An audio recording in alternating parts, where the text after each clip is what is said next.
Is this actually the moment we've been waiting for? Because the DJI Osmo Pocket 4 has just gone from whispered rumor to fully boxed retail units sitting on actual store shelves. And not just in China. We're talking sightings in multiple regions around the world. That's not a leak, that's a launch that's basically already happening. On top of that, a specific release date is now being tied to a retailer, not some random online forum, and everything is pointing to April 20th, 2026. So in this video, we're breaking down the confirmed specs, the expected pricing, and what's actually new about this camera, because there's more going on here than the spec sheet suggests. Trust me on this one. Stick around to the end because we've also got some interesting news about a possible Pro version that could change everything.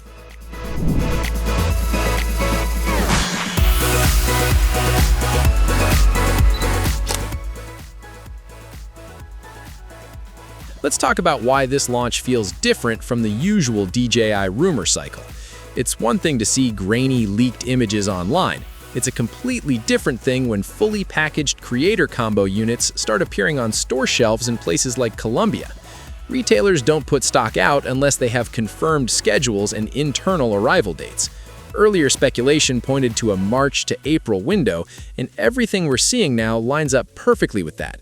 The global spread of these sightings also tells us something important. DJI isn't planning a slow regional rollout. This looks like a wide, simultaneous release, which means if you're planning to grab one, you probably won't have to wait long after announcement day. The machine is already moving. Now, here's where the debate gets interesting. The Pocket 4 is keeping the same 1-inch sensor as its predecessor. And yes, before you close the tab, hear me out. Because DJI isn't chasing a bigger sensor, they're chasing better performance from the one they have. And the numbers back that up. We're looking at 6K video at 60 frames per second, which is a significant jump from the 4K ceiling of the Pocket 3. For anyone who shoots and edits seriously, that extra resolution headroom when cropping or reframing footage is a genuine game changer. Still image performance is reportedly jumping to around 50 megapixels, which is a massive leap from the previous generation. And while the sensor size stays the same, software processing, things like pixel binning for low light, will likely close the gap in ways that raw hardware specs don't always show. On paper, it looks like a modest update. In real-world use, it could feel like a completely different camera. Stabilization has always been one of the Pocket series' strongest selling points, and the Pocket 4 looks set to push that even further. The expected upgrade to a 4-axis hybrid stabilization system should handle vertical movement much more effectively, which matters a lot if you're shooting while walking or running. That's not a small tweak. Vertical shake is one of the hardest things to correct in post, so catching it at the hardware level is a real win. Tracking is also getting smarter. Active Track is expected to move from version 6.0 to 7.0, meaning better motion prediction and more reliable locking even when subjects move unpredictably or step behind something. On the ergonomics side, a slightly longer handle, a dedicated thumb reach zoom button, and a customizable C button should reduce how much you're poking at the touchscreen mid-shoot. Small changes, but the kind that make a real difference over a long shooting day. A few more details worth knowing. The Pocket 4 is expected to continue its seamless compatibility with the DJI Mic 2, keeping wireless audio clean and simple without needing extra receivers, which is exactly what you want on a compact run-and-gun setup. There's also talk of a new LED light accessory aimed at vloggers shooting in low-light environments. Battery capacity is rumored to land around 1,545 mAh, which should push recording times beyond what the previous model offered. As for pricing, the base model is expected to fall somewhere between $499 and $599, with the Creator Combo likely sitting in the $649 to $749 range. That keeps it right in line with DJI's established pricing strategy, premium but not untouchable. And here's the thing we haven't talked about yet. There are early rumblings of a higher-end Pro version with a dual camera. We'll get to that in a second. So, is the DJI Osmo Pocket 4 worth getting excited about? Honestly, yes, but keep expectations realistic. This isn't a full redesign, it's a smart refinement. Better video, sharper photos, smoother stabilization, and improved usability all add up to a solid upgrade. The real twist is that rumored Pro version with dual cameras. If that's real, it could change everything and might be worth waiting for.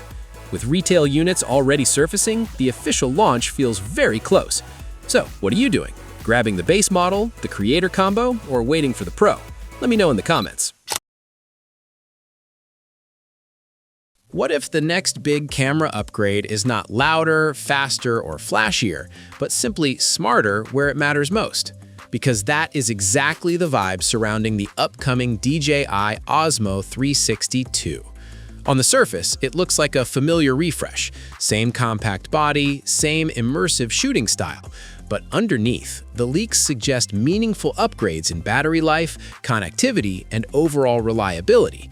And trust me on this one, those are the changes that creators actually feel in daily use.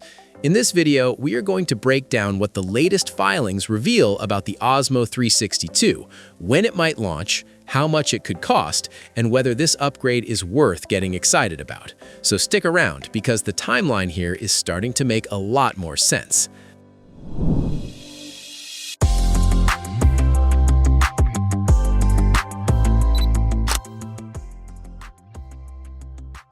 Let's start with the detail that kicked everything off. The DJI Osmo 360 II recently appeared in regulatory records late last year, and that is usually the first official breadcrumb before a launch.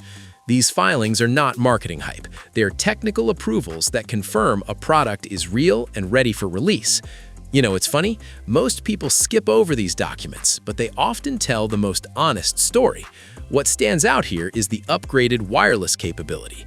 Faster connectivity means smoother file transfers, more reliable remote control, and better live streaming performance. Think of it like upgrading your home internet. The speed increase doesn't look exciting on paper, but the moment you use it, everything feels easier. Now, here's where timing becomes interesting.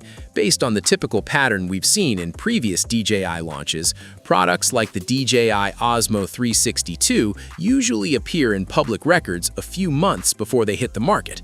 That places the likely release somewhere in the early part of the year. In my experience, companies rarely rush this stage. They wait until inventory is ready and distribution is lined up. So when you see this step completed, it means the countdown has already started behind the scenes. Here's where the debate gets juicy. We're no longer asking if the DJI Osmo 360 II is coming. We're asking how soon it will show up in stores.